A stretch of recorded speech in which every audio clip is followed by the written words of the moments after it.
چندین سال پیش دو گل یکدیگر را دوست می داشتند. وقتی که بهار می آمده است، گل مرد گل زن را همیشه رشک می کرده است.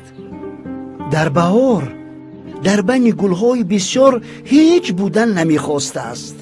در زمستان در آرزوی آن بوده است که از برف برآمده فقط دوست داشته‌اش را بیند.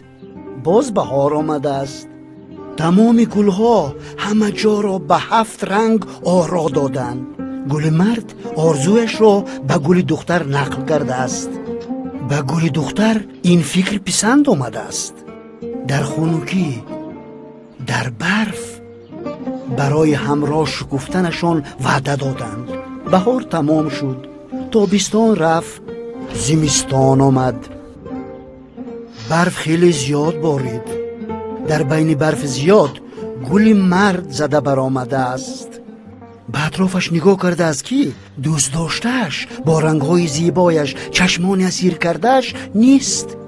از غم طاقت نکرده سرش را خم کرده است. یک مدت پس در آن خنکی طاقت نکرده از حیاتش محروم شده است. آن گلی را که روی خاطر دوست داشته‌اش زمستان نگفته برف نگفته کشاده شد سیاه گوش نامیدند. گلی را که به او صادق نماند، گلی که فریب کرد لاله نامیدند.